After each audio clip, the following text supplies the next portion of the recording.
Ladies and gentlemen, welcome to what I would like to call the film room with your host, Matt Campbell. Now, I wanted to do a quick little in-depth look at the matchup between Western Illinois and the number 12th ranked Fighting Illini last week.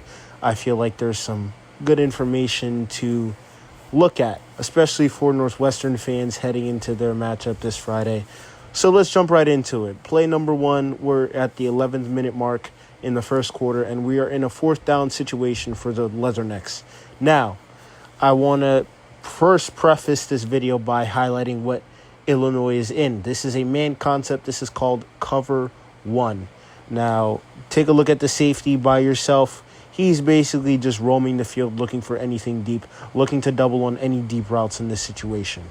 Now, looking at the front, Illinois is sending five at Chris Irving. 1, 2, 3, 4, 5. 5 guys at the line of scrimmage. So now let's play the video. I want you to take a close look at the right guard, Matthew Montgomery, right? Gets beat off the edge immediately.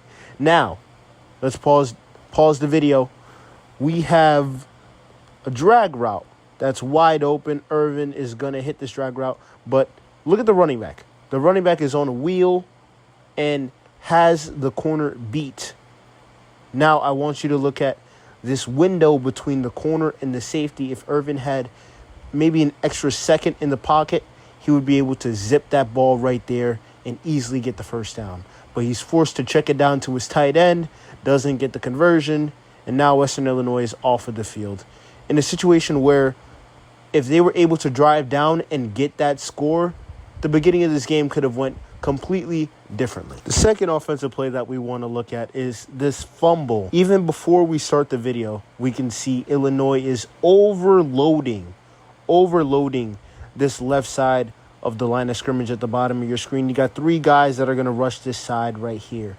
So let's start the video and let's stop it as soon as the ball gets snapped right here. Breaking this down from a logistical standpoint, the defensive tackle is rushing the A gap. The defensive end reduces towards the B gap to give room for this linebacker to come off the edge. Logically, the center would slide down towards the A gap, take that defensive tackle so that his left guard would be able to have that one-on-one matchup with the reducing defensive end. The right tackle is able to take the blitzer, and that side of the line is shored up. But as we play this video, you realize that the center, James Duran, doesn't reach that defensive tackle. So it leaves the left tackle, Dagan Miller, in a bind with that reducing defensive end and that tackle, and that eventually leads to that end breaking through and causing the fumble. Overall, that's just miscommunication on the front. You can't really do that against a team like Illinois. You can't do that against Northwestern with ends like Anto Saka and Aiden Hubbard. They're going to come to feast if you leave them unblocked. Okay, now starting with the defensive film, we're going to look at this first Illinois touchdown from the tight end, Tanner Aiken. And this is very, very simple. Illinois comes out in a heavy set and a heavy goal line set. Ball snapped. Now the tight end is going to run this underneath drag route. It's on this middle linebacker and the Sam linebacker to decide who is taking this tight end. If he breaks towards the left, then it would be the Mike linebacker manned up with him. If he continues on his drag out towards the right, the Sam linebacker takes him. But play action, linebackers crash, and now nobody is covering this tight end. He ends up wide open, easy pitch and catch for Altmaier. Touchdown, Illinois. So now it's time for this rushing touchdown by Aiden Laggerty, and he's probably one of the best running backs in the Big Ten.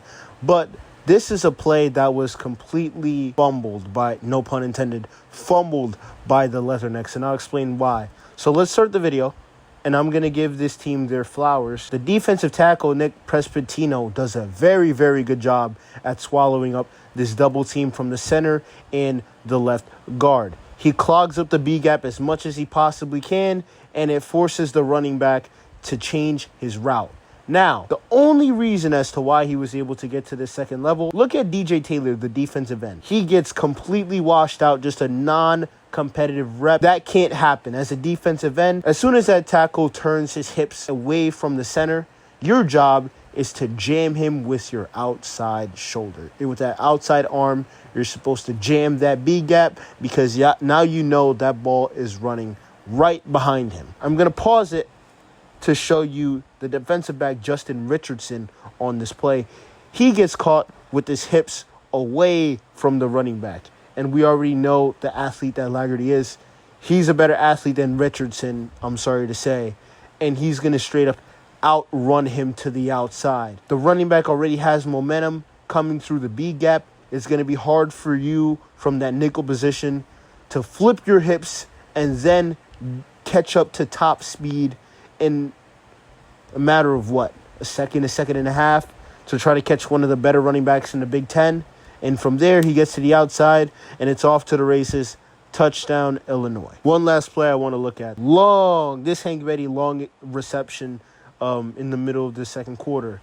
So, Western Illinois is going to come out in a cover 6 look to start.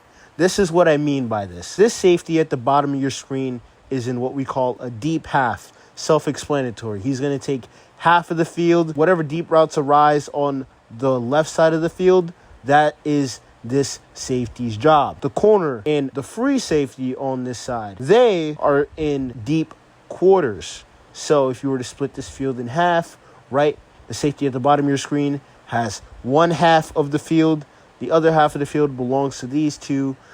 The free safety takes a quarter and the cornerback takes a quarter. So now we roll the video. Illinois is basically going to run a double seam with these two inside slot receivers, right? A double fade route.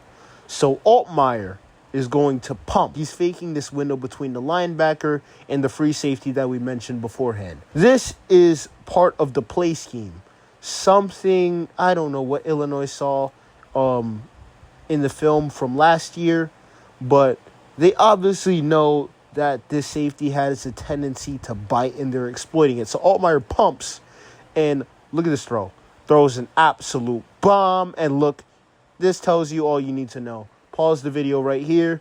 This safety got absolutely fooled by the pump. He bites, leaves Betty open. Long play for Northwestern.